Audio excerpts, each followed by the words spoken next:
Bonjour, Vous avez lu pour nous la presse française. Et on commence avec un peu de politique. Après les régionales, la gauche et la droite esquissent leur réponse à la poussée du Front National. Et maintenant, le changement, c'est la question lancinante de la presse française depuis 3 jours, posée ce matin par La Croix, qui salue le choix du candidat du parti Les Républicains, Xavier Bertrand, élu à la tête de la région Nord avec le soutien du PS, de ne pas cumuler les mandats et de renoncer à la primaire de son parti.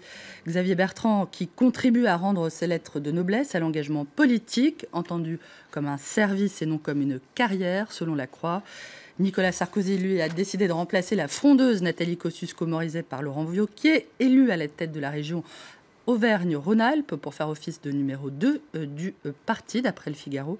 Laurent Wauquiez, dont l'Humanité affirme que son dernier tract de campagne disait « Immigration, ça suffit, Bruxelles, ça suffit. Faire du FN pour combattre le FN, est-ce bien raisonnable ?» s'interroge le journal. Laurent Wauquiez, qui a choisi de ne renoncer à rien, rappelle Libération, qu'il présente comme un cumulard décomplexé, je cite, président de région, mais aussi député, le nouveau numéro 2 des Républicains, côtoie dans les colonnes de Libération Jean-Yves Le Drian, élu, lui, en Bretagne, et qui va garder son marocain ministériel. Et à gauche, Cécile Duflot propose à François Hollande une coalition avec les écologistes et les communistes. D'après Le Monde, l'ex-ministre parle d'une coalition de transformation pour, dit-elle, en finir avec l'obsession gestionnaire.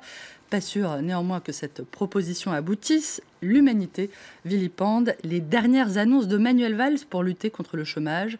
Des propositions qui ne sont pas au niveau de la colère qui s'est exprimée dans les urnes, d'après le journal, qui dénonce le côté obscur de la farce gouvernementale.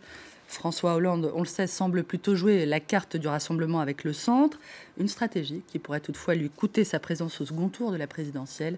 Un sondage du Figaro le donne absent du second tour en 2017, que Nicolas Sarkozy soit candidat ou non, avec ou sans le centriste François Bayrou, avec ou sans Alain Juppé, qui regarde, on le sait lui aussi, vers le centre. À la une également, ce bilan confidentiel du ministère de la Justice que s'est procuré le Figaro. D'après le journal, les tribunaux seraient de plus en plus confrontés à ce qu'ils présentent comme une manifestation de l'islamisme ordinaire, des faits d'apologie du terrorisme ou de provocation au terrorisme pour près de 70% des affaires, concernant également beaucoup de mineurs, 23%, de chiffres qui reposent la question urgente de la lutte contre l'embrigadement des jeunes, d'après le Figaro, qui fait également état ce matin de cette info du Canard enchaîné. Un juge d'instruction a enquêté entre 2010 et 2012 sur un projet d'attentat contre le Bataclan.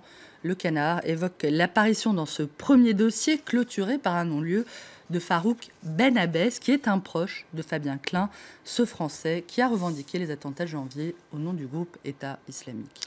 Tout autre sujet à présent, comment y échapper au 7e épisode de la saga intergalactique Star Wars qui sort aujourd'hui en France. Avec 500 000 tickets prévendus, la veille de la Force bat déjà des records, constate Le Parisien, qui explique comment cette saga créée en 1977, vous n'étiez pas né, est devenue un phénomène de société.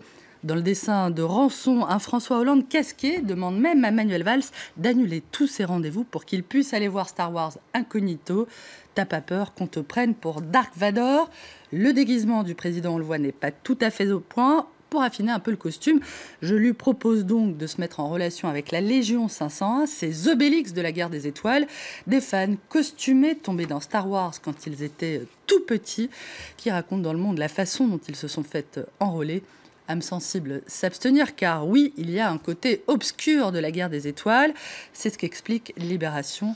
Le Star Wars System, c'est aussi un contrôle si drastique des visionnages de presse par le groupe Disney que le critique du Monde a refusé de se rendre à l'avant-première du film. Pour lire son point de vue, il faudra donc patienter et attendre qu'il assiste à une séance comme le commun des mortels. L'Obs, lui, a accepté d'obtempérer et son journaliste parle d'un visionnage digne d'un Mission Impossible.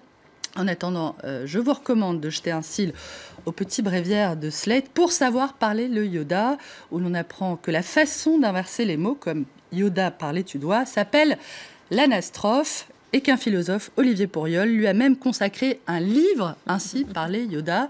Sans retourner dans sa tombe, Zarathustra doit. Merci Hélène Frane.